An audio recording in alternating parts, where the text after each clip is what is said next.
Assalamualaikum warahmatullahi wabarakatuh. Selamat pagi semuanya. Yang kami hormati Ketua Program Studi S1 Teknik Industri Universitas Telkom, Bapak M. Nasir Ardiansyah, STMT, PhD. Yang kami hormati, Bapak dan Ibu dosen pengampu mata kuliah Analisis Perancangan Sistem Informasi dan Basis Data, Yang kami hormati Bapak Didit Mardiono, selaku pembicara pada perkuliahan umum hari ini. Serta yang kami hormati teman-teman Angkatan 2022. selamat datang di acara perkuliahan umum mata kuliah Analisis Perancangan Sistem Informasi dan Basis Data dengan tema Handling Analisa Perancangan Sistem. Perkenalkan, saya Lutfi Reza dan rekan saya. Tessa Trinita, Kami selaku MC yang akan memandu acara perkuliahan umum hari ini. Terima kasih kepada teman-teman semua yang dengan penuh semangat mengikuti acara ini.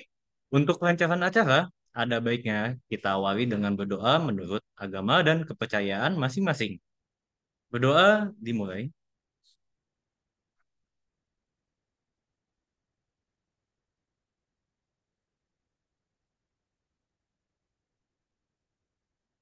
Berdoa dapat dilanjutkan di lain waktu. Selanjutnya menyanyikan lagu Indonesia Raya kepada para hadirin dimohon untuk dapat berdiri sejenak dan bersama-sama menyanyikan lagu kebangsaan kita Indonesia Raya.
selanjutnya menyanyikan Mars Telkom University.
bersama padukan langkah, bawa bangsa menuju garis depan.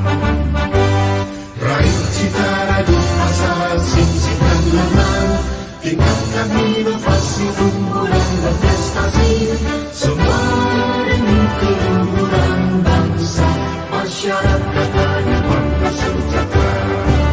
Laksanakan pendidikan dengan semangat pengabdian, ciptakan kehidupan gemilang. Telkom University, kebanggaan Pertiwi, maju dengan kaya, berperan bagi bangsa, bagi Indonesia, bagi dunia.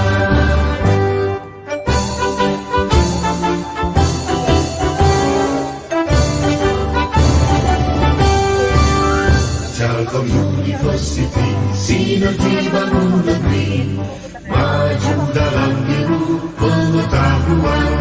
Satukan tekad bersama, padukan langkah, bawa bangsa menuju garis depan. Raih cita radu asa, sing-singkan lengan, tingkatkan inovasi, unggulan berprestasi, semua demi keluhuran bangsa, masyarakat adil sejahtera. Laksanakan pendidikan dengan semangat pengabdian, ciptakan kehidupan gemilang. Telkom University, kebanggaan Pertiwi, maju dengan kaya, berperan bagi bangsa, bagi Indonesia, bagi dunia.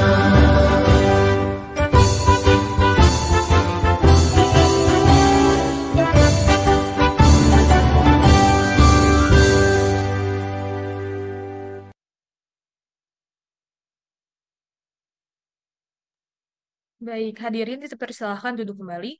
Sebelum kita lanjut ke acara berikutnya, terdapat sesi absensi awal. Dipersilahkan kepada peserta untuk mengisi sesi absensi awal terlebih dahulu.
Baik, diingatkan kembali kepada teman-teman, jangan lupa untuk mengisi sesi absensi awal.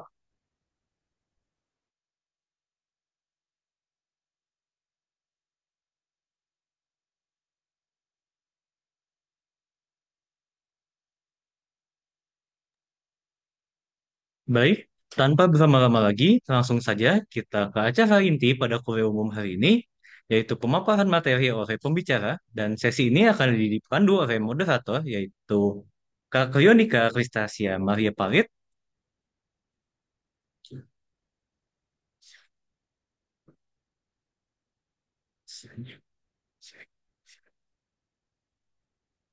Berikut merupakan CV dari Kak Rio, dapat dilihat bahwa beliau memiliki pengalaman organisasi di dalam kampus, yaitu mengikuti Laboratorium Mensis, Inkris HMTI, Korti HMTI, Profession, dan Society.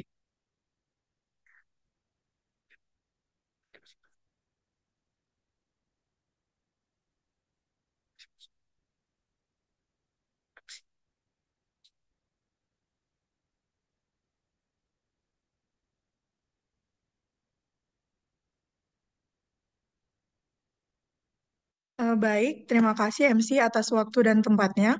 Perkenalkan, nama saya Cleonika Kristasia dan saya dari Angkatan 22 Teknik Industri Telkom University, tepatnya dari kelas TI 4604.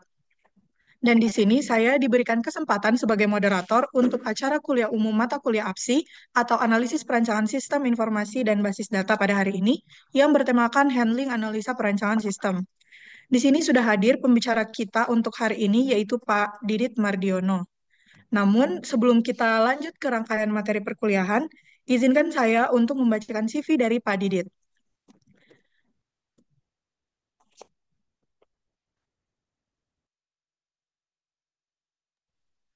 Baik, jadi Pak Didit ini merupakan alumni dari Institut Teknologi Bandung dengan jurusan Fisika Angkatan 1989. Beliau telah berkarir sebagai database programmer, analis sistem World Bank, crossing analysis di Pertamina, enterprise resource planning di bidang manufacture, dan masih banyak lagi.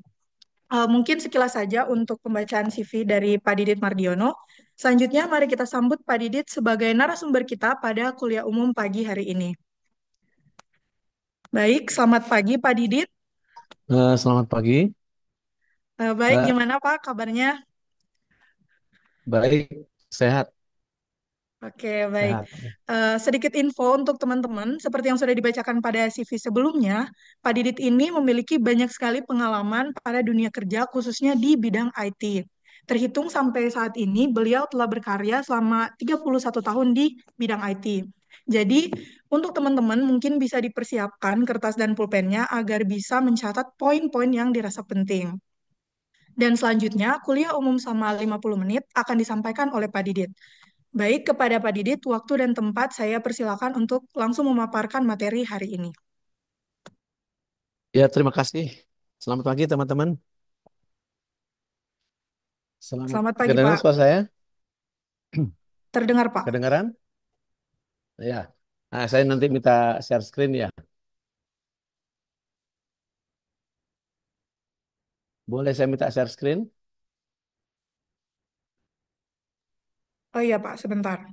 Nah,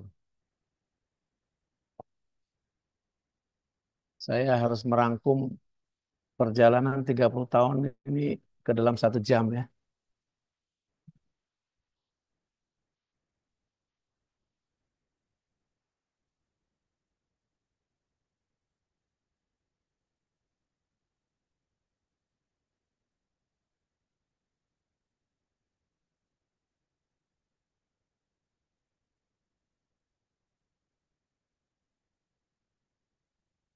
Kelihatan itunya share screen-nya? Sudah kelihatan, Pak. Ah ya. Ya, terima kasih teman-teman, terima kasih MC. Eh, Boleh saya tanya ini jurusan apa ya yang saya isi Jurusan ini? Teknik Industri, Pak. Teknik industri ya. Teknik industri ya nanti kaitannya dengan manajemen. eh Perkenalkan saya Didit ya. Memang basicnya di fisika komputasi, tapi lebih cenderung ke IT. Dari tahun 93 memang sudah bergerak di IT. 93, 94 lah ya. Eh, di perjalanan ini banyak saya temukan berbagai hal, eh, berbagai hal strategi dalam pengerjaan pelaksanaan proyek bidang teknologi informasi. Ya. Gambar yang saya share ini adalah kejadian yang ada di dunia IT, terutama di bidang sistem informasi manajemen. Kata-kata 90% ini saya ambil waktu itu tahun 95 dari bukunya William Perry, Software Testing, dan benar adanya bahwa untuk merancang satu sistem, kedengaran suara saya ya? Terdengar, Pak. Ya, untuk merancang satu sistem itu memang basicnya, basicnya kalau karena kita hasil akhirnya adalah satu produk digital ya, basicnya ada di SOP. Eh, SOP itu adalah penerjemahan dari bisnis proses. Misalnya untuk organisasi atau perusahaan, SOP itu harus jelas banget. Sebelum kita melakukan perencanaan, kita harus pastikan itu ada dulu. Sebelum ada. Nah, kaidah di informatika memang begitu. Jadi ada bahan dasarnya, yaitu satu logic, logic, logic proses, yaitu yang dituangkan dalam SOP, lalu kita terjemahkan ke dalam eh, bahasa perancangan. Dalam bahasa perancangan itu, kalau dulu itu metodologinya pakai data flow diagram. Yang kedua, untuk description berikutnya menggunakan ERD ya. Atau dalam bahasa sekarang mungkin use case sama kelas diagram. Ya. Tapi ini defeknya di mana nih? Defeknya itu ternyata organisasi atau perusahaan yang kita mau rancang sistemnya itu belum clear. Mereka kadang tidak punya SOP.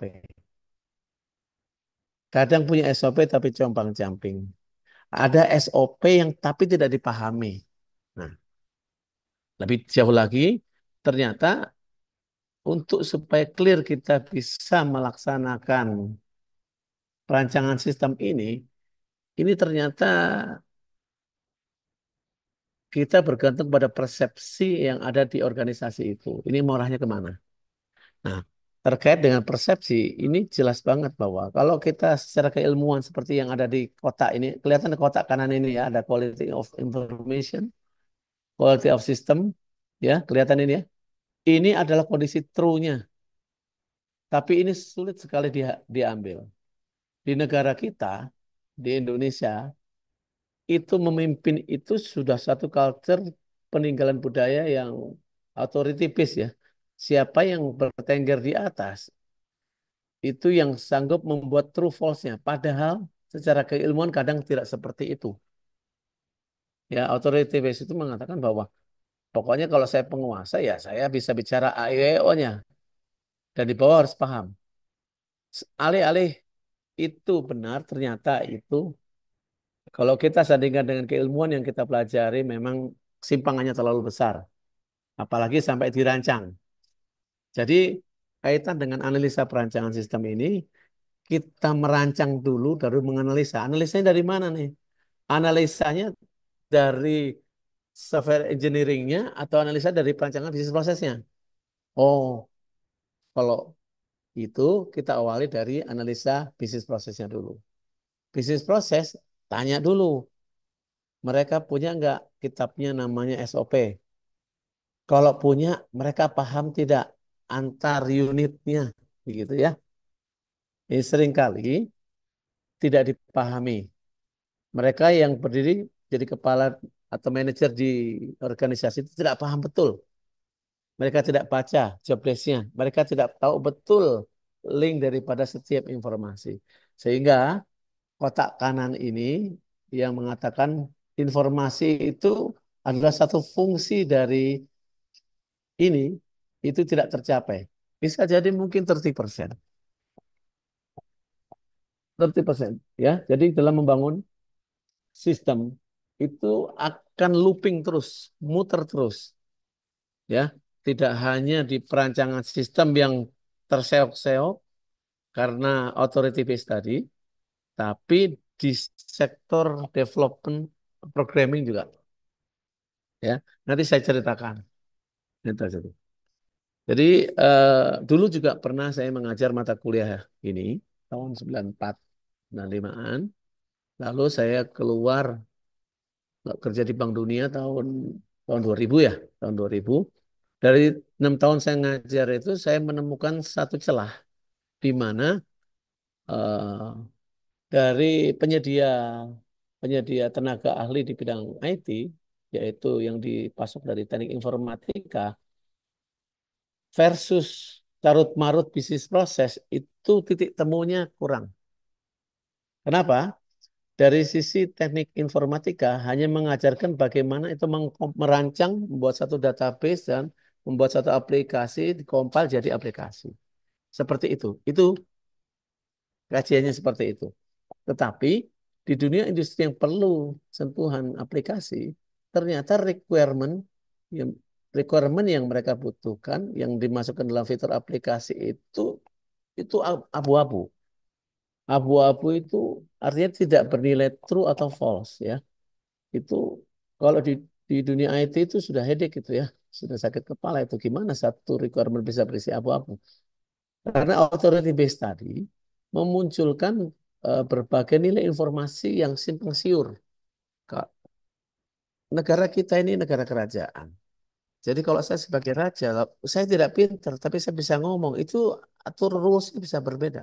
Itu kalau digambar ke dalam AR, ya, itu pasti struktur tabelnya pasti akan berubah. Ya, sudah mulai bisa dipahami atau saya harus pelan-pelan? Halo? Udah Bisa bisa, Pak. dipahami kok. Oh ya, ya. Jadi ini teman-teman ya, kotak ini tuh keren banget loh sebenarnya. Keren banget. Tapi ini depends on persepsi. Jadi kalau persepsi dari organisasi itu bisa satu arah, arahnya jelas. Itu kita sebagai orang itu gampang untuk merancangnya. Karena sebenarnya aliran data yang di sana tegas banget. Ya, nanti saya bicara bagaimana handling ininya. Terkait dengan persepsi, coba saya tanya ini supaya supaya hidup ya.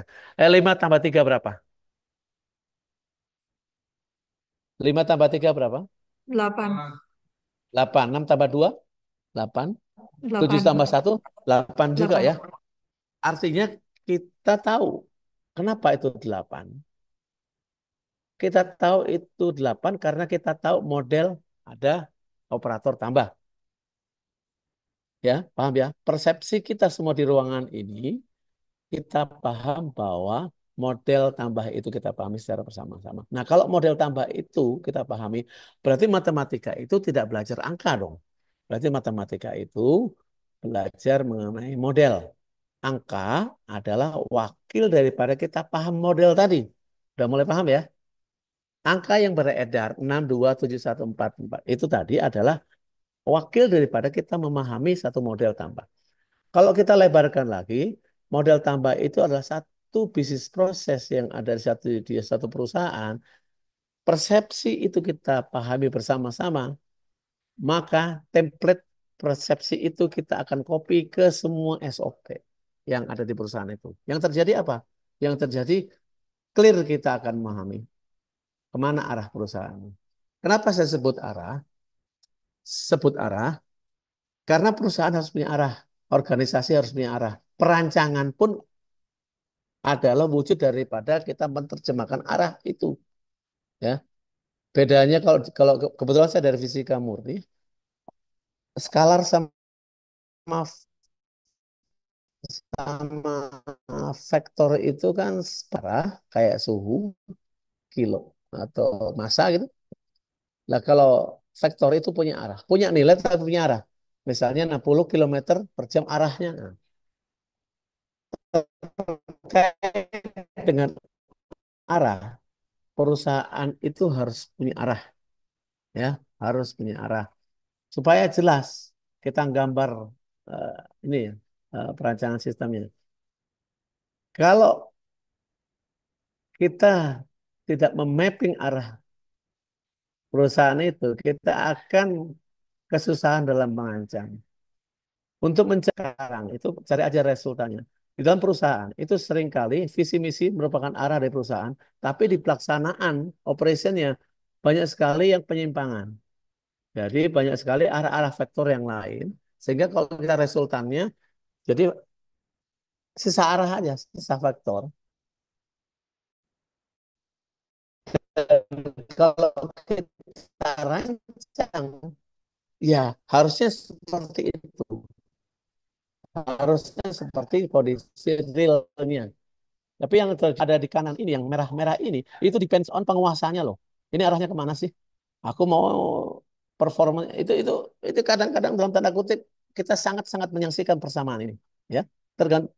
Jadi kalau kita lihat 90% itu karena kita nggak paham di organisasi. Ya. Jadi arahnya pun nggak jelas, kita ngerancangnya pun sesuai dengan arah yang siapa yang ngomong begitu. Nah, ini ini slide berikutnya kelihatan ya.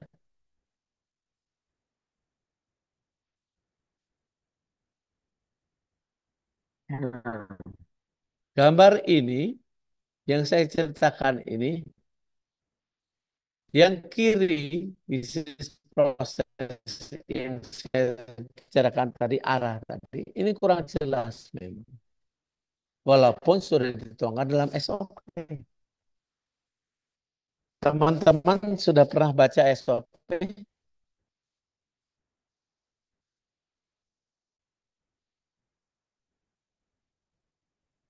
Halo?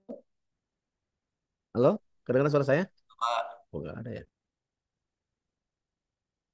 Halo? Ya? Kedengaran suara saya ya? Ya jelas Ini Pak. nggak stabil ya? Oh, jelas ya. Nah, sebelah kiri ini yang tadi, bisnis proses ini. Kita mau merancang di sini. Merancang di sini, merancang dari sistem informasi mereka. Merancang itu, kalau dalam bahasa perancangan dulu, metodologinya ada data flow diagram, kalau sekarang mah use case, atau mungkin yang lain, UML ya.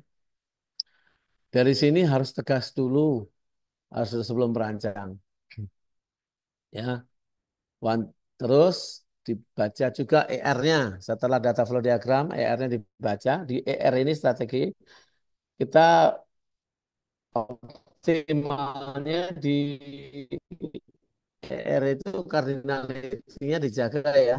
One to many, many to many. Coba dibaca lagi untuk ER. Bagaimana membuat ER itu perancangan sistem itu tolong dikaji ini secara berulang-ulang. Menegaskan flow. Kalau kejelasan dan tidaknya itu bisa dibaca di sini. Sebelah kanan ini. Kalau mereka menggunakan dalam pekerjaannya menggunakan Office secara parsial dan jamak itu pastikan bahwa mereka nggak teratur ya. Penggunaan Office yang berlebihan itu membuat ketidakteraturan dan daripada manajemen. Karena persepsi daripada persepsi proses yang ada itu persepsi parsial, persepsi personal di mereka itu ya. Nah, dua kondisi ini lalu kita rancang, ya, kita rancang. Pasti ada kita akan bolak-balik ke bisnis proses, baca lagi bolak-balik ya. Apalagi sampai ke development. Di IT dan analis ini akan terjadi sering konflik ini kalau tidak tegas sih dua sisi ini, ya. Sudah mulai jelas atau harus saya ulangi lagi? Jelas, Pak. Jelas ya. Jadi kalau ini terjadi, maka proyek di pengembangan sistem informasi yang di dalamnya ada perancangan sistem di mana kita harus analisa juga sudah dirancang dianalisa itu tidak akan clear bolak-balik terus. Makanya untuk memastikan eh, perancangan kita itu benar, ya, sesuai dengan flow-nya, kita baca SOP-nya dengan jelas. Kita baca SOP yang dipakai ya. Jangan SOP yang tidak dipakai. Ada perusahaan yang punya SOP saja. Dia hanya punya SOP, dia bangga, tapi tidak pakai itu. Ya. Ini akan menjadikan ini. Ada gambar ini. Aplikasi yang kita develop, itu pasti ada gap-nya. Simpangan tertinggi, kalau gap yang paling tinggi itu dicapai jika memang si perusahaan itu tidak punya arah. Dan authority base-nya dominan, begitu ya. Ya. Kalau ini gapnya merapat, artinya serius. Nah, peluang ini yang saya tangkap pada saat saya keluar mengajar tahun 2000. Jadi gap ini saya sempitkan dengan adanya bagaimana kita membangun satu aplikasi yang sifatnya agile. Agile itu gercep gitu ya. Saat itu tahun 2000, saya membangun satu 98 sih tepatnya risetnya itu. Waktu itu saya membangun satu aplikasi, satu tools, satu framework yang di mana perubahan requirement daripada bisnis proses itu saya terima, lalu saya kumpulkan tim itu, lalu kita baca secara GUI, lalu saya paparkan lewat slide, waktu in projector waktu itu ya, zaman dahulu kala. Lalu mereka membuat satu pernyataan true atau false. Jadi di sini saya mainkan namanya two pair programmer, di mana sebagai problem domain mereka yang mengerti konten dari bisnis proses, saya ajak diskusi bersama-sama. Lalu dari saya ada satu tools yang mengcapture kebutuhan mereka. Ya, saya ulangi lagi, two pair programmer, yaitu satu mereka problem domain yang mengerti bisnis proses. Lalu saya sebagai pengembang bidang software itu membuat satu tools yang mengcapture kebutuhan mereka. Di sini saya hanya memastikan kondisi true false-nya dari setiap flow. Seringkali pada saat saya ajak bicara secara deskripsi gini, mereka agak lelah untuk setengah jam ke atas. Seringkali, coba perhatikan. Di mana ada seminar pasti ada coffee breaknya ya, 1 jam 2 jam gitu. Itu supaya kita nggak lelah. Nah, ini saya akali dengan satu tools di mana GUI graphic user interface aplikasi yang saya bangun itu, nah saya demokan, itu saya tayangkan, lalu mereka berbicara antar unit, antar form itu dibaca, betul dibaca dan iya kan, misalnya ini bagian produksi, bicara dengan bagian gudang sebelahnya, bicara dengan bagian accounting, baca bagian keuangan, itu satu meja itu berbicara semua. Flow-nya masing-masing punya dan mereka membaca. Betul nggak di form itu mereka perlu dan enggak satu informasi. Nah, ini saya biasakan, saya ulang-ulangi karena mereka problem domain supaya mereka sendiri paham antar kelompok dan membangun persepsi gitu loh. Saya hanya membangun persepsi, tapi di sektor programming saya minimize kerjaannya, saya nggak butuh programmer lagi. Dengan cara saya mengcapture itu lalu jadi aplikasi. Ya, tujuan saya sebenarnya membuat persepsi mereka menjadi satu arahnya, walaupun belum satu ya. Itu itu saya ulang-ulangi karena betul di Indonesia itu authority base itu tinggi banget. Bos yang datang, walaupun dia nggak baca, dia akan kelihatan true ngomongnya. Ya, coba coba kita ini dimimpin itu bukan karena pinternya, karena nasibnya kok. Coba diingat-ingat kata-kata saya. Orang yang suka baca, itu akan kelihatan dari ya smell-nya aja. Oh, ini udah terstruktur nih, ya. Coding juga begitu. Kode bahasa program itu smell of code-nya. Ini saya cerita agak nyeleneh sedikit dulu. Kalau mahasiswa saya bahasa skripsi, saya baca cara berpikirnya. Begitu reject, saya langsung buat, Anda off dulu deh. Baca dulu. Saya nggak mau baca. Begitu mereka baca, saya akan jadikan teman. Dan mereka akan curious ya. Penasarannya dan mereka di kemudian hari meluk saya. Pak, terima kasih ya. Itu Anda ternyata bisa ya. Bisa. Ini curious-nya jadi dibangkitkan. Nah, begitu juga dalam satu organisasi. Bagaimana kita merancang sistem? Merancang sistem itu bukan perkara yang mudah ya. Kita harus clearkan dulu politik yang ada di organisasi itu. Kita harus berdasar kepada SOP. Kita ulangi lagi. Nah, supaya mereka tidak jengah, tidak liar bahasa sekarang itu ya. Di dalam meeting itu kita kasih satu tontonan GUI. Pak, bahasa Bapak nanti secara aplikasi begini loh. Ya, nanti digerak. Nanti Bapak nanti akan begini dimudahkan. Nah, begitu begitu terus-terusan mereka akan merasa apa merasa akan curious dan mereka akan membuat satu pernyataan-pernyataan kebutuhan mereka. Dan setelah dilaksanakan itu secara terus-menerus, ya secara terus-menerus, itu yang terjadi apa? Kita bisa memangkas bisnis proses yang nggak jelas, ya bisa memangkas. Jadi kejadian itu pertama memang arahnya buat persepsi sama, lalu ternyata kelihatan petanya, oh ternyata pegawai ini nggak diperlukan ya, oh bisa kayak gitu ya, jadi gitu. Jadi karena terus-terusan tadi. Nah, dan diajak mereka untuk berbicara satu sama lain dan unit-unit lain berkomentar atas penjelasan Bapak ya. Misalkan bagian inventory, bagian gudang. Daripada pada saat ada delivery order, ada permintaan, misalkan ada permintaan persediaan, bikin draft PO, ya, ada pembelian, langsung kontak vendor, vendor kirim delivery order, begitu DO-nya datang, gudang lihat ada apa nah. Orang gudang itu cerita nih, oh, Pak saya kerjanya begini, terima barang dari vendor, lalu di QC mana yang reject, yang mana yang tidak, yang reject di retur nanti bikin berita acara, yang tidak jadi stock available dibikin batch number misalnya begitu ya. Itu dia bicara sebagai orang, tapi kita perhatikan sama orang accounting, orang finance diperhatikan semua sama orang HR. Nah, itu dibuat terus-terusan.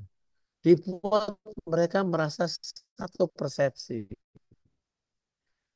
Nah, kalau itu semakin rapat, ini gapnya, gap gambar ini akan semakin kecil.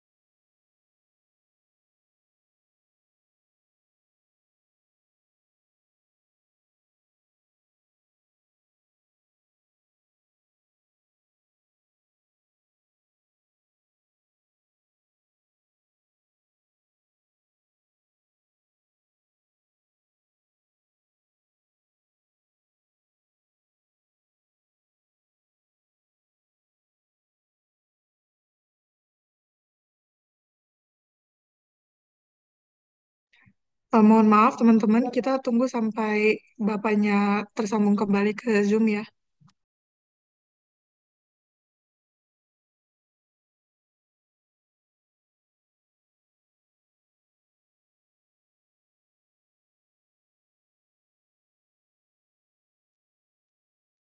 Halo? Masuk lagi? Halo?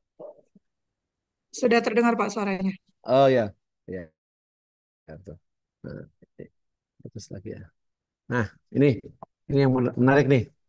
Jawaban daripada handlingnya, handling analisa perancang sistem tadi, saya menemukan ini.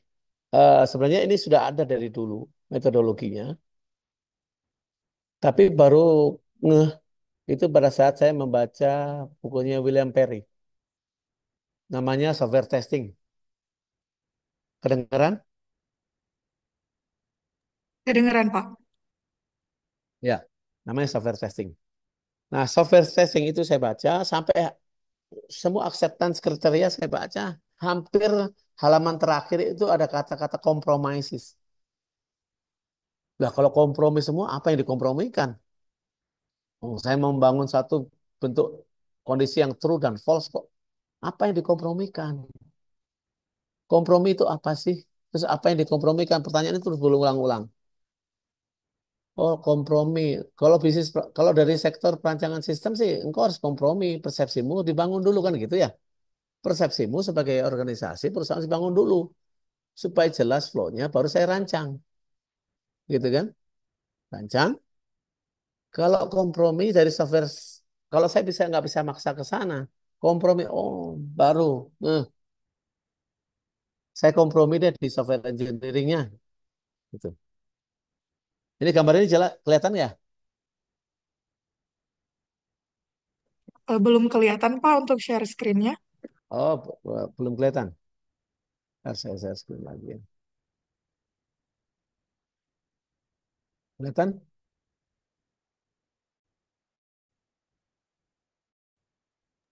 Sudah kelihatan, Pak.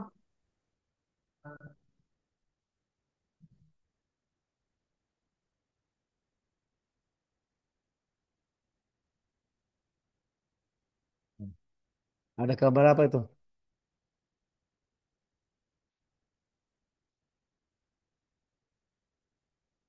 Kelihatan ya? Kelihatan ya? Ini kelihatan ya? Kelihatan? Kelihatan, Pak. Oke. Coba perhatikan gambar ini. Di sini tolong dikomentari saya mana yang bisa diedit.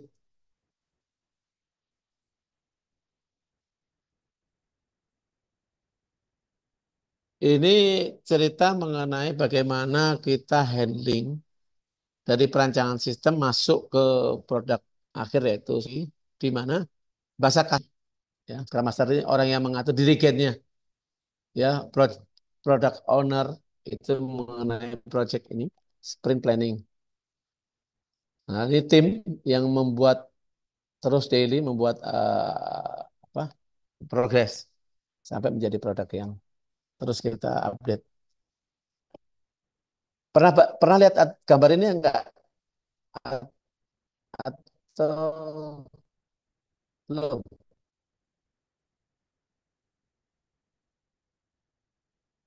Halo?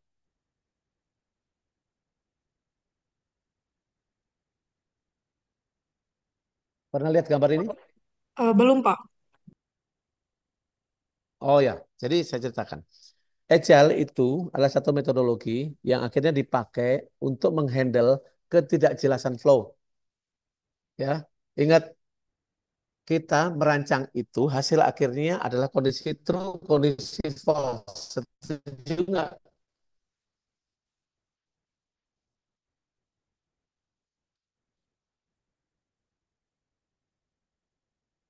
Halo?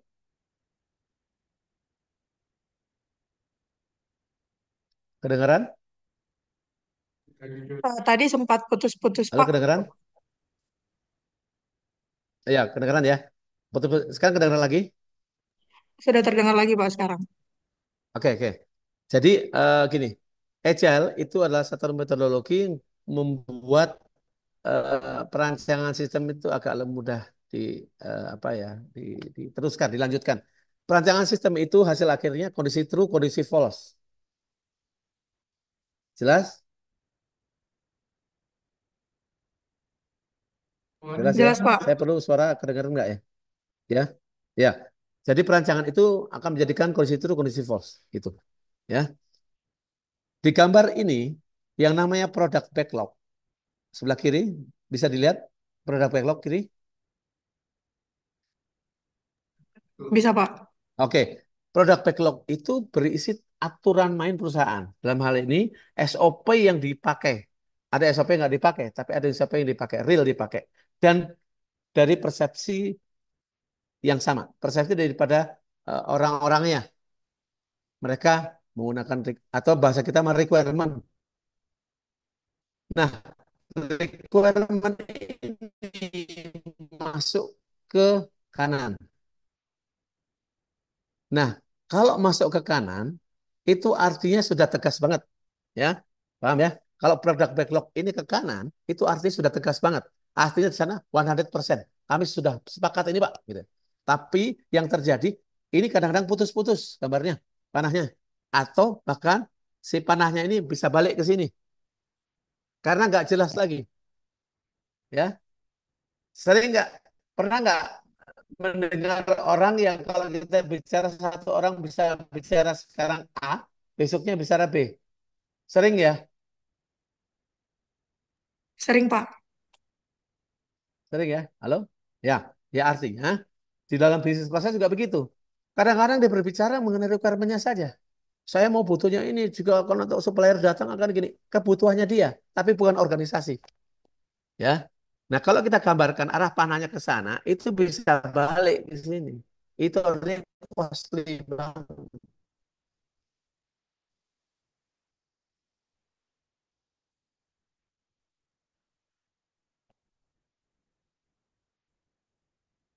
Ya. Ini saya mau masuk ke dalam lagi nih. Dan di gambar ini eh, sudah enggak? Atau ada pertanyaan aja langsung biar kita bisa ini.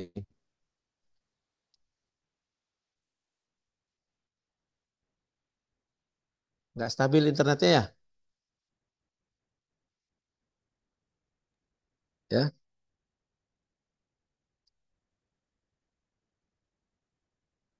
Ini kelihatan teh? Teman-teman kelihatan ini? Bisa.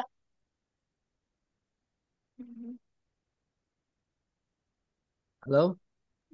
Sudah kelihatan, Pak. Oke. Nah, ini lebih dalam lagi ya. Jadi gini, kelihatan ya. Ini adalah contoh ekstrim programming agile. Ini saya share langsung ya. Dan ini adalah kebetulan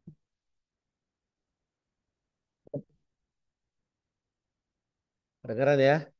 Nah, ini adalah contoh ekstrim programming yang saya pakai. Dan kebetulan hak patennya ada di saya. Saya punya hak paten ini. Saya menciptakan ini tahun 98. Menciptakan di mana kondisi daripada agile itu saya terbitkan dalam bentuk kontrol sistem. Ya, ini adalah bahasa di bidang informatik yang saya generate semua. Saya lakukan ini sebenarnya memapping, memastikan kondisi true false-nya problem domain. Jadi sekali lagi, saya menemukan ini perjalanan ini tahun 98, ini memastikan kondisi true false-nya problem domain pada saat capture untuk perancangan sistem. Jadi kalau Anda nanti masuk ke satu industri, SOP-nya nggak jelas, gunakanlah agile. Ya, gunakanlah agile. Jangan waterfall. Waterfall itu kayak air terjun gitu, kalau baliknya susah lagi. Ya, kecuali kalau kita memang di situ jadi pegawai tok ya, pegawai saja, itu nurut-nurut aja. Tapi kalau pengen menjadi inventor penemu begitu ya, mungkin agak gerah gitu ya. Ya teman-teman kalau memang di industri nanti bekerja sebagai pegawai saja ya nurut-nurut aja sepertinya dengan SOP-nya gitu ya. Tapi kalau suruh reverse engineering ya lakukan agile aja. Karena agile adalah salah satu pendekatan di mana kondisi true false dari perancangan sistem dari analisanya kita bisa lebih rapatkan lagi gitu. Nah, ini contoh kenapa saya lakukan ini, kenapa saya kerjakan ini karena saya waktu itu ingin memastikan kondisi true false-nya dari perancangan sistem itu. Jadi cardinality daripada ER-nya nanti itu betul-betul normal gitu ya. Normalisasi yang ada di cardinality ER itu akan mudah terbentuk.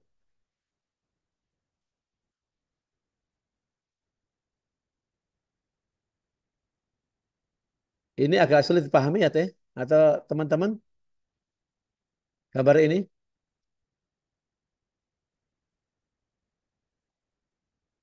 Kedengaran suara saya?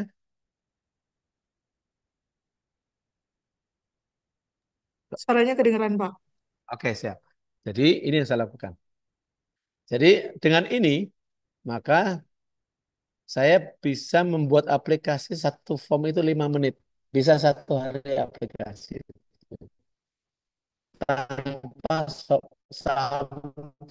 tanpa programmer, tanpa analisis sistem lagi waktu itu. Sekarang pun masih dipakai. Jadi bagaimana saya membuat si objek, objek apa aja yang ada di komputer mereka, lalu patternnya seperti apa, polanya saya baca. Yang mengerikan, yang menarik ada kontrol ini. Saya enggak, saya unpredictable map ini. Pada saat authority base itu masuk dan membuat yang sporadis mengenai bisnis proses, saya harus arahkan ke dalam tatanan yang sudah saya atur. Sehingga, nah, sehingga semua bisa saya parameter. Jadi temuan ini cara ini, extreme programming ini didapat untuk mengclearkan perancangan sistem sekaligus di IT-nya. Ya, ukurannya tidak besar. Ukuran aplikasi yang saya bangun untuk generator ini ukurannya 300 kilobyte. Bukan mega, bukan giga ya, 300 kilobyte. Nanti saya jelaskan lebih dalam lagi. Jadi agak dalam kayaknya seperti ini ya, agak dalam. Nah, dari mana bisa membuat pattern seperti atau ini, kontrol ini? Coba saya menemukan ini jauh turunan daripada perancangan sistem analisis sistem yang saya gara-gara masalah itu tadi, gara-gara kurang kejelasan tadi, saya membuat ini. Itu saya menemukan dari satu persamaan translasi sederhana. Coba lihat, baca jari saya, kelihatan jari saya? Kelihatan, Pak. Ya, ini sumbu X, ini sumbu Y. Ya, ini sumbu X, sumbu Y.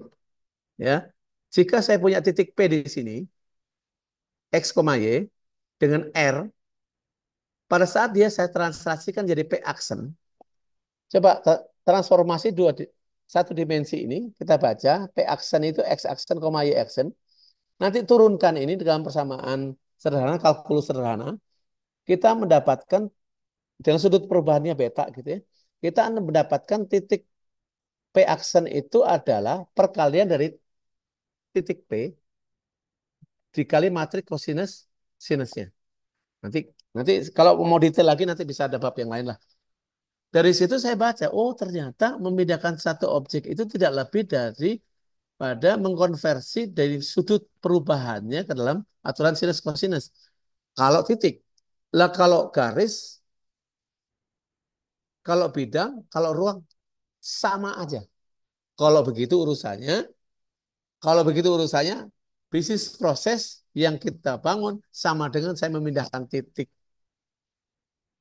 Ya, paham ya? Kalau begitu saya bisa inisialisasi dong. Patternnya saya baca, saya kontrol, gitu ya.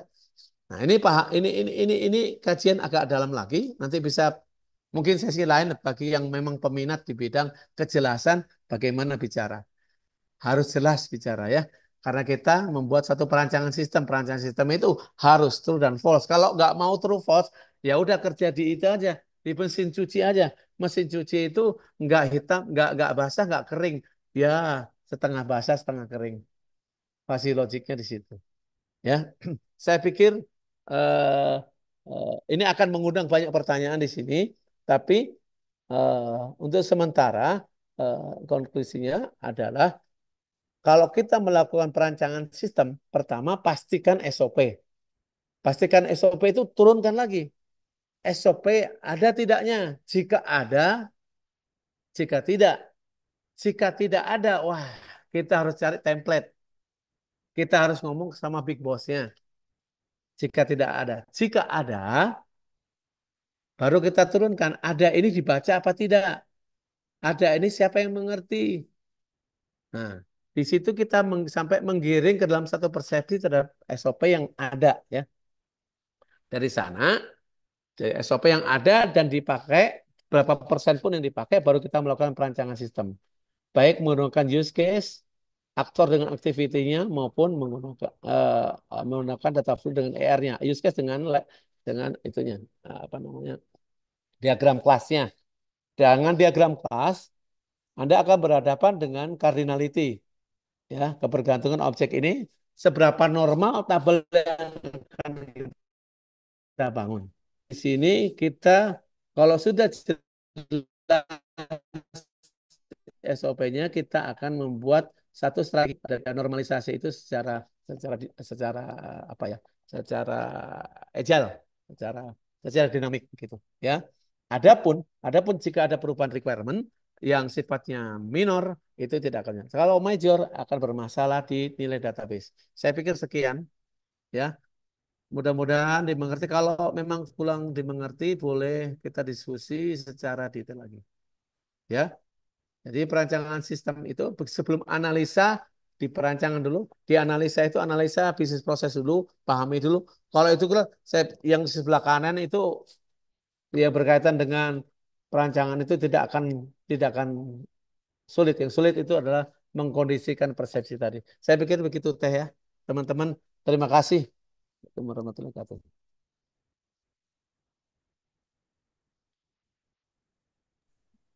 Baik, terima kasih banyak Pak Didit untuk materinya hari ini. Wah, untuk materinya sangat insightful dan informatif banget ya, teman-teman. Mungkin ada poin penting atau saya akan tarik kesimpulan dari materi yang telah dipaparkan oleh Pak Didit, yaitu untuk merancang suatu sistem, kita tuh harus memiliki basicnya, yang mana basicnya itu dari SOP. Misalnya organisasi atau perusahaan harus memiliki SOP yang jelas, sehingga untuk melakukan perancangan ini bisa terbilang jelas juga.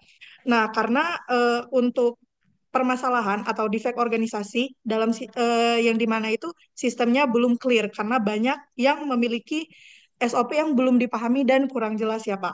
Sehingga supaya bisa Hmm. menjalankan sistem perencanaan ini harus bergantung pada persepsi yang dimana semua anggota organisasi tersebut memiliki satu arah atau satu pandangan ya Pak. Mungkin selanjutnya kita akan memasuki sesi tanya jawab. Untuk seluruh peserta kuliah umum dipersilakan untuk menekan tombol raise hand jika ada pertanyaan.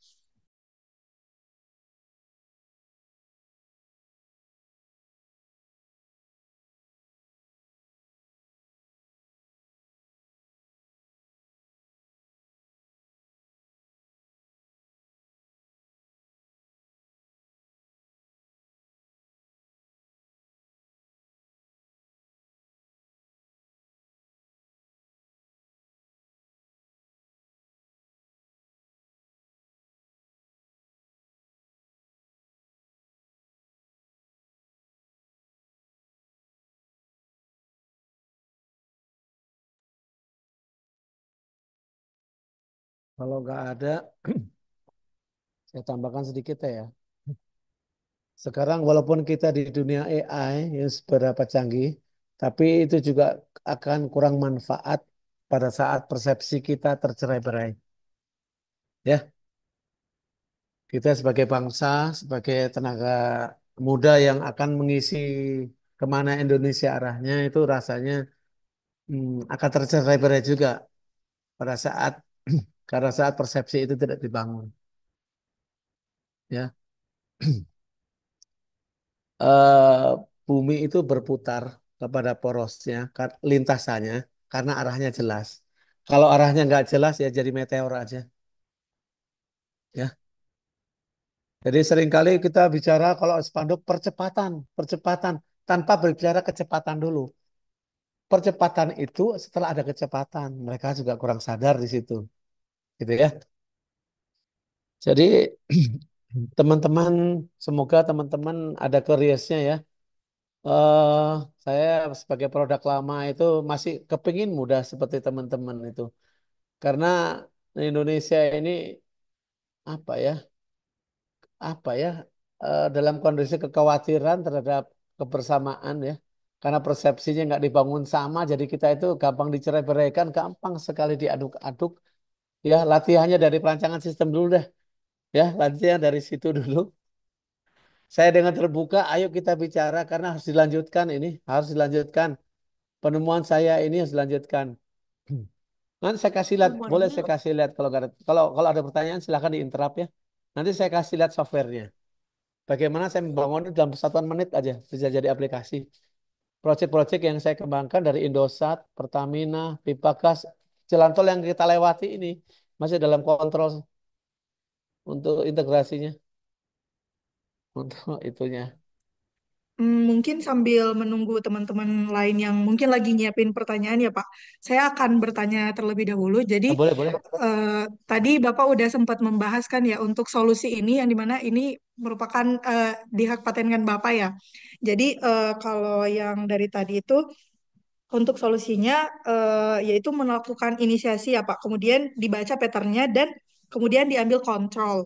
Jadi kalau mungkin dari Ya. Bapak bisa dari Bapak telah menemukan solusi ini, mungkin bisa dibilang dari Bapak sendiri udah berhadapan langsung ya dengan kasus realnya. Mungkin bisa diceritakan Pak, di-share untuk eh, kasus realnya Pak, seperti apa? Oh, kasus realnya banyak ya. Objeknya apa dulu? Objeknya apa dulu? Jadi langsung saya kasih lihat ini ya, aplikasi-aplikasinya boleh ya. Iya boleh Pak. Nah, ya, saya. Nah, jadi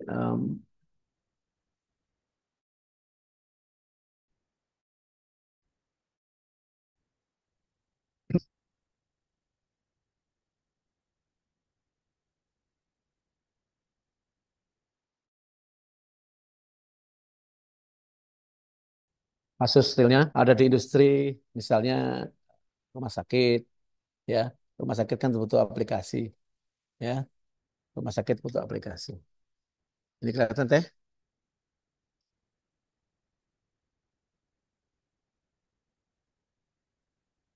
Ini contoh kecilnya ya. Ini kelihatan nggak ini? Untuk tampilannya masih di slide Eh, PPT yang tadi Pak. oke, siap. Oke ya. Oke. Oke.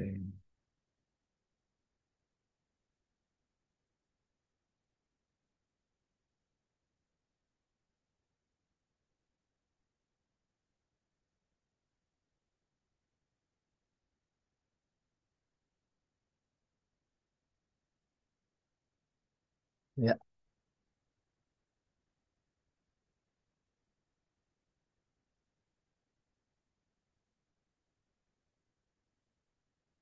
Ya.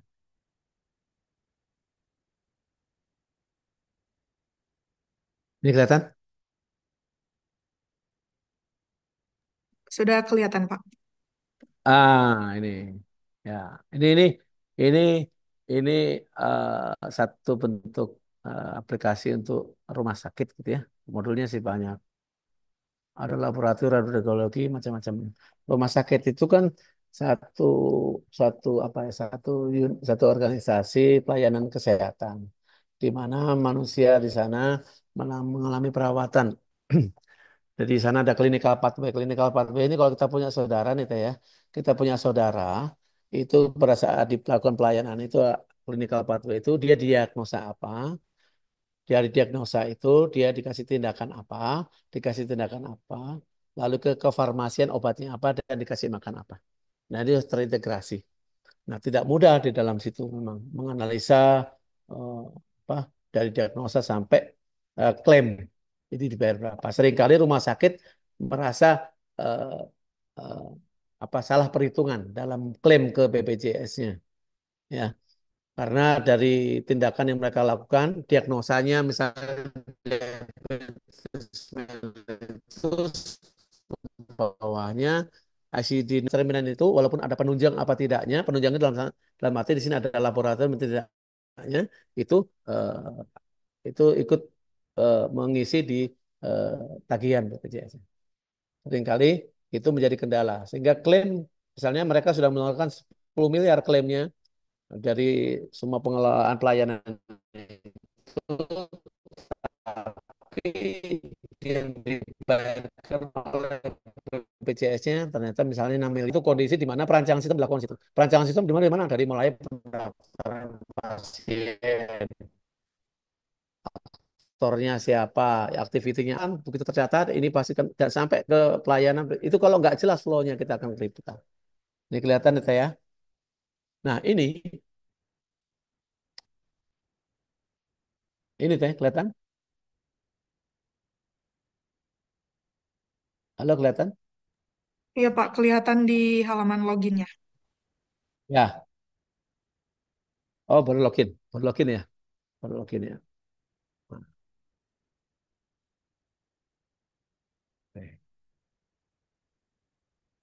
Nih kelihatan? Iya Pak, sudah terlihat. Ya. Nah ini teh. Yang saya masuk dengan ini tadi. Ini. Ini adalah satu objek. Text area. Ini drop down. Ya. Text area. Ini grid. Nah hasil akhir perancangan itu begini teh. Teman-teman, satu aplikasi. Ini bisa saya oper ke web maupun apps ya, dengan tanpa program. Jadi untuk kontrol ini, objek-objek yang ada di sini, misalnya keterangan, tolong diubah. Menurut SOP bukan keterangan, Pak, tapi deskripsi. Nah, ngubahnya di sini. Nah, saya bangun ini ya. Nah, ini kelihatan? Kelihatan Pak. Nah, membangun aplikasi itu hanya parameter ini aja. Ini bahasa agile saya, extreme programming, di mana Nah, di mana saya hanya mengontrol semua objek. Inisialisasi saya kontrol semua. Baik drop down. Ini yang akhirnya dipatenkan tuh ini. Ini kalau saya save, ini akan merubah aplikasi. Ya, ingat. Ya, ini yang saya katakan tadi, agile tadi. Jadi untuk menjawab analisa perancangan sistem tadi, kan hasil hasil akhir perancangan sistem itu kan dioper ke itu, ke manajemen dan ke developer IT supaya nggak konflik tinggi. Ya, tim IT-nya suruh agile juga supaya bantu merancangkan karena kita juga sebenarnya tim yang katakanlah kasihan ya. Kita diombang-ambing oleh SOP yang kurang tegas. Ini kalau saya save, ini akan menjadikan aplikasi yang berubah. Nanti objeknya silakan ditambah di sini, ya. Ya. Kita lihat ini. Bisa.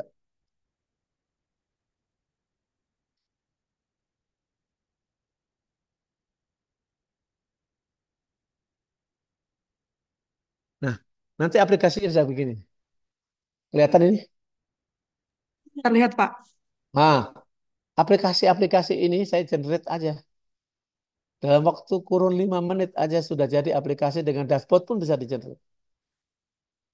Jadi maksud saya, orang IT akan kelabakan juga jika perancangan sistemnya masih terseok-seok.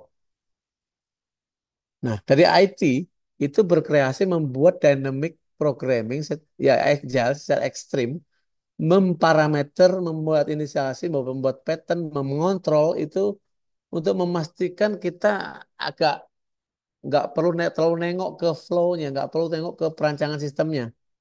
Karena dari sini, hasil akhir dari perancangan sistem itu kan satu bentuk skema tabel database yang sudah normal. Nah, di sini akan terjadi normalisasi tabel itu. Jadi, user akan dipaksa secara GUI gitu ya. Paham, teh? Paham? Paham Pak. Ya. Jadi, kalimat saya tadi itu memaksa secara GUI itu. Nah, aplikasi ini source code-nya itu tidak lebih dari ini. Ya, saya buka, open. Yang saya katakan tadi IT parametric. Ini berapa ukurannya nih? Kelihatan sini? Belum ya, sebentar, sebentar, sebentar. Dari ukuran yang ini tadi, oh, nah, kelihatan ini? Ada 0101 teh? Iya Pak, kelihatan. Ya. Nah, ini adalah ini. Jadi, ini adalah salah satu cara untuk dari IT ya, untuk membuat analisa perancangan sistem itu jadi lebih lebih clear. Karena analisa perancangan sistem yang kita lakukan ya secara natif ya, secara ini, secara secara default kita lakukan interview dan sebagainya itu kita tidak bisa percaya 100%. Ingat, mempercayai problem domain, mempercayai satu uh, narasumber yang tidak pernah membaca SOP itu mending ditinggalkan ya. Jadi karena itu tidak terjadi, perancangan sistem itu tidak akan clear. Hasil akhir perancangan sistem yang teman-teman lakukan akan didistribusikan ke manajemen atau ke basis IT itu tidak akan mengalir dengan bagus. Kalau saya katakan di situ backlog. Nah, di sini akan dilakukan yaitu satu strategi Agile, Extreme Programming, di mana ini akan membuat memaksa perancangan sistemnya akan lebih lebih clear, ya. Jadi ini yang tadi saya katakan tadi, ya init itu ini. Yang dalam bahasa IT itu aplikasinya jadi seperti ini, seperti ini aplikasi. Memang harus harus ini ya, harus ketemu di kelas kayaknya supaya bisa langsung ini ya, begini. Ya, ini wujud daripada industri yang menggunakan init Pak tadi kontrol pattern tadi. Aplikasinya wujudnya ini. Ini untuk rumah sakit. Dan untuk industri-industri yang lain sama. Saya juga pernah ngerjain untuk Indosat, Pertamina, sama aja lah. Industri apapun di Indonesia sama saja kalau mereka nggak based on SOP yang tegas, saya pikir sama. Ya, jangan lihat besar kecilnya. Besar kecil perusahaan itu tuh tidak bisa diukur juga dalam besar kecil pendapatannya, tapi besar kecil keseriusannya. Ketidakseriusan orang dalam mengurus perusahaan itu mencerminkan kegagalan. Begitu teh. Ada lagi. Oke, baik Pak. Terima kasih atas jawabannya. Mungkin di sini juga ada pertanyaan dari kolom kolom chat. Ya, tanyanya Eh, apa? jadi jadi ini pertanyaannya berdasarkan pengalaman pekerjaan di bidang IT untuk menganalisa perancangan sistem, sertifikasi tingkat nasional dan diakui global apa saja Pak? Terima kasih. Kalau itu agak sulit saya jawab. Karena saya bermainnya di arah apa ya? Arah sebentar saya. Kalau nah, halo, halo kedengeran? Kedengeran Pak? Kalau pertanyaan sertifikasi, saya dari awal eh, bekerja itu karena curious saja, karena penasaran. Jadi saya mungkin belum bisa menjawab itu, ya. ISO berapa itu saya belum bisa jawab. Saya belum bidangnya di situ karena properti yang ada di ISO itu juga saya masih harus ini.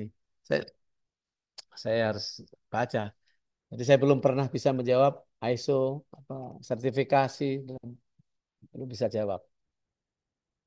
Karena saya tidak berdiri di situ. Saya berdiri dari penemuan-penemuan yang saya dapatkan dari lapangan. Ya, begitu teh. Mungkin bisa dibaca dan kalau toh bisa menemukan itu dan saya baca juga paling saya cuma geleng-geleng aja. Karena akan masuk ke dalam ini, ke dalam ini. Ah, sebentar, ke dalam ini. Oke, baik Pak. Mungkin ada lagi dari teman-teman lain yang mau bertanya atau sekedar berkonsultasi sedikit mengenai materi Boleh, boleh. materi kuliah umum hari ini. Karena bisa dibilang materinya sangat berkesinambungan nih ya sama mata kuliah yang lagi diambil. Boleh langsung aja teman-teman di Raisen.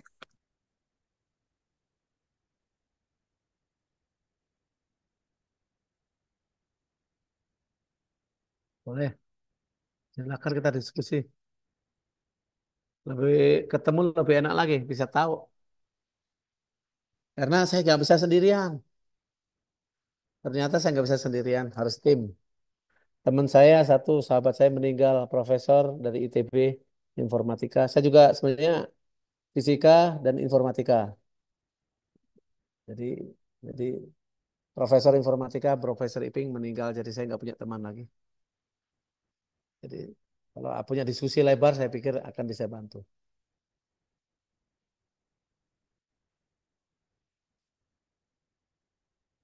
Gimana pertanyaannya?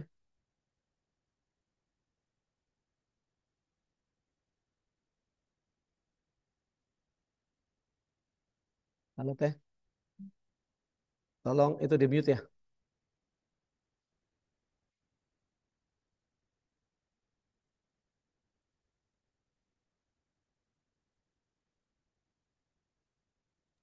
Pak, ini ada lagi yang bertanya di kolom chat. Jadi pertanyaannya, berdasarkan pengalaman pekerjaan di bidang IT untuk menganalisa perancangan sistem untuk mengintegrasikan antar lintas bidang ilmu seperti UI UX mungkin ya ini UI UX dan Ya, server backend bagaimana? Terima oh kasih. iya. Nah, ini kalau itu masuk, Nah, kalau gini hasil akhir pengalaman ya. Kalau kalau saya merancang dari yang kaidah ilmu pengetahuan informatik dari mulai use case maupun sampai kelas diagram itu nggak bisa 100% saya dapetin, ya, nggak bisa 100%. Eh nggak bisa. Kenapa? Karena ini bisa dilihat ini nggak? Coba dilihat ini. Kelihatan ya? Kelihatan? Eh, masih di tampilan slide PPT, Pak, untuk ya itu. sekarang. Nah, betul. Nah, Oh pertanyaan ya. tadi menarik. Pertanyaan tadi menarik. Kalau kalau kalau kalau dasarannya dari konsep ilmu pengetahuan yang saya pahami dari informatik itu tidak bisa lakukan dengan 100% hasil. Karena sebagai problem mereka yang mengerti bisnis proses, itu saya tidak dapatin 100%. Tanda kotak ini defaultnya begini, tapi di lapangan nggak begitu. Nah, terkait BE dan FE, back end sama FE. Jadi gini, kalau di BE, back end itu yang berisi skema atau kelas diagram, skema daripada database yang dihasil daripada perancangan sistem, itu sudah generate, ya, sudah normal.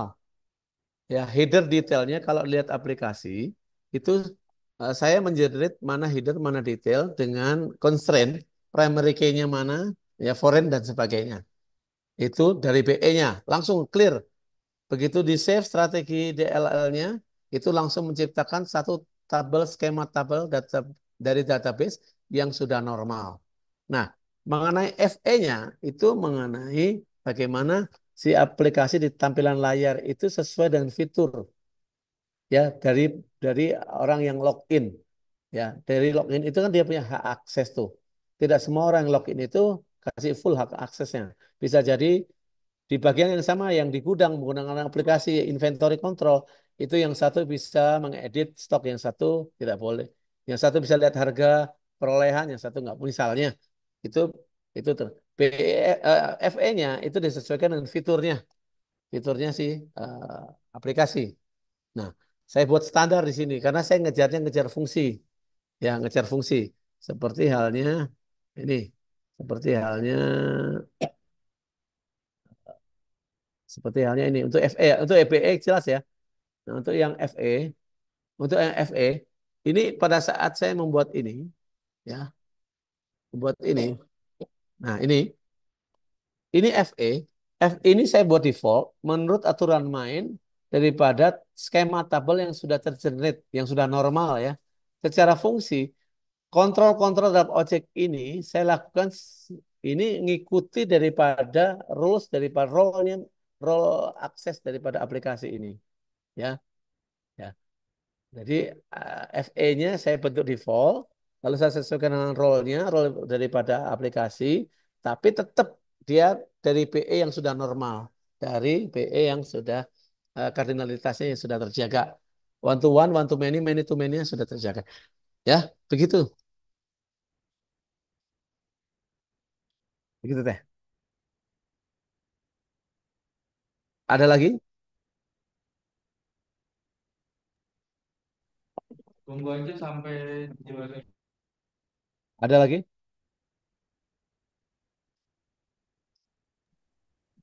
mungkin ada dari teman-teman lain yang ingin bertanya, boleh raise hand ataupun di kolom chat. Tolong dilanjutkan ya penemuan ini bagi anak muda. Kita negara besar kok. Makan sama nasi, ya. Tinggal mau mikir apa enggak. Enggak ada orang pinter, orang malas ada, orang rajin ada. Itu aja bedanya.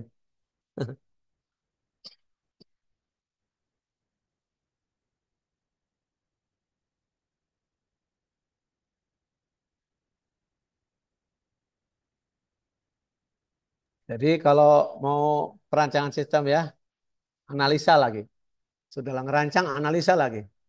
Ngerancang sesuai kita atau sesuai problem domain. Sudah dirancang, dianalisa. Analisa itu ada dua. Analisa terhadap kebutuhan yang di dalam, analisa terhadap software engineeringnya. Gitu ya.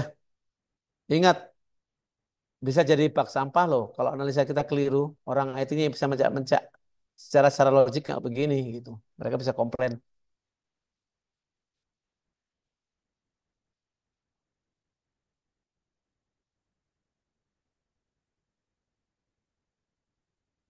Lagi di mute, silakan.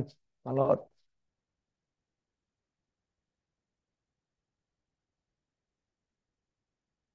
kalau kalau offline jauh lebih bagus, lebih ramai ceritanya,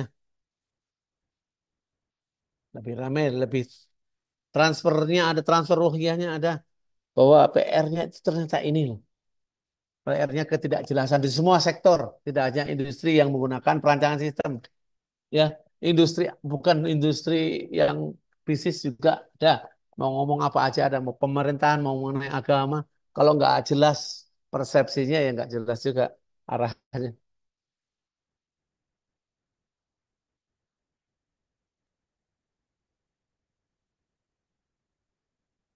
Ya,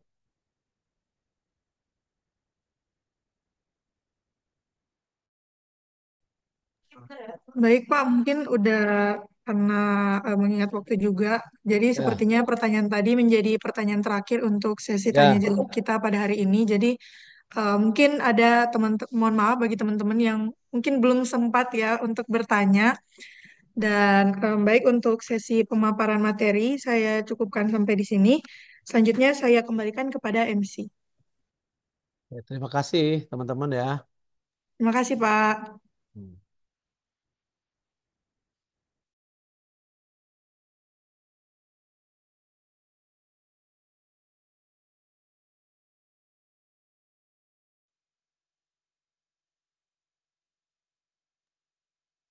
Baik kepada Bapak Didit, terima kasih karena telah mengisi perkuliahan pada hari ini. Sebagai tanda terima kasih, akan terdapat cenderamata yang akan kami kirimkan kepada Bapak. Sekali lagi kami ucapkan terima kasih kepada Bapak Didit untuk ilmunya hari ini.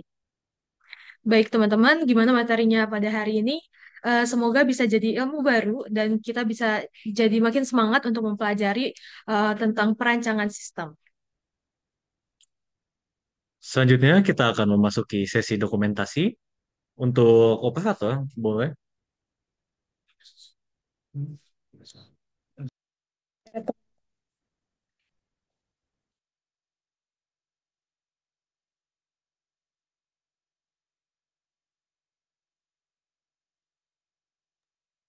Saya bisa izin live group.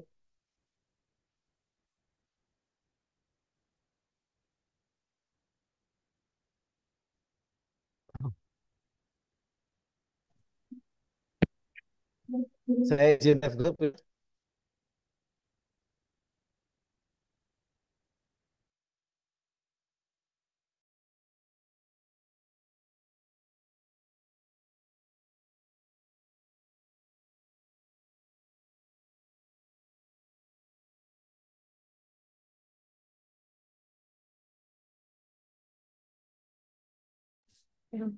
Untuk teman-teman boleh untuk on cam untuk sesi dokumentasi pada hari ini.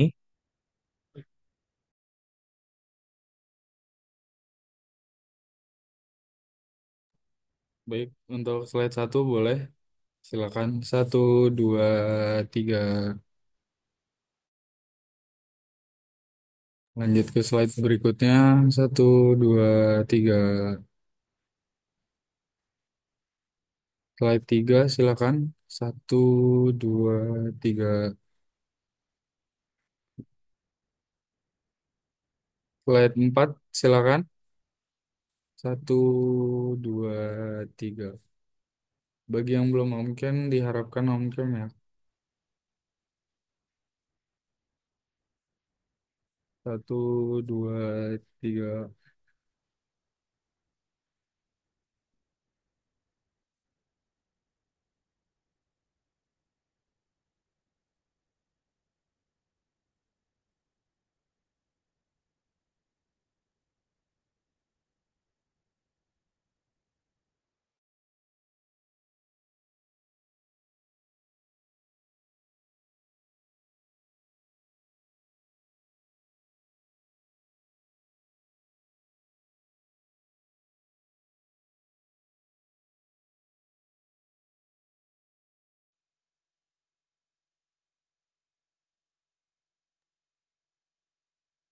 Baik, tidak terasa sudah sampai di penghujung acara.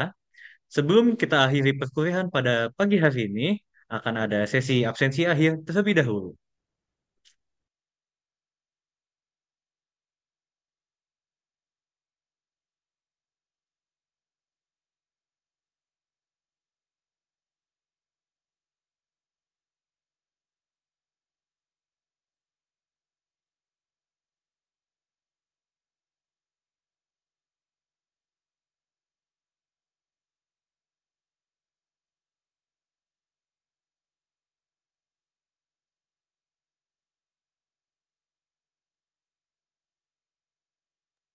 Baik, teman-teman, jangan lupa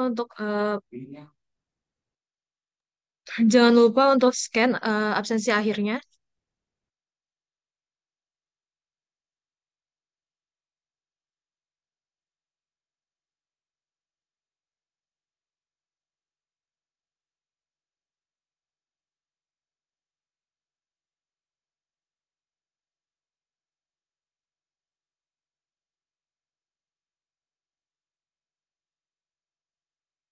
Udah. Oke, teman-teman, boleh dicoba lagi untuk link absennya.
Baik, teman-teman yang belum absensi, jangan lupa untuk mengisi absensi akhirnya. Terima kasih kepada peserta kuliah umum yang telah hadir, pemateri kita yang sudah membawakan materi yang menarik dan informatif, dan juga terima kasih kepada moderator kita yang telah membantu inti acara pada hari ini. Saya Tessa Trinita dan rekan saya, Lutfi Reza. kami pamit undur diri. Mohon maaf jika ada salah-salah kata. Wassalamualaikum warahmatullahi wabarakatuh. Waalaikumsalam.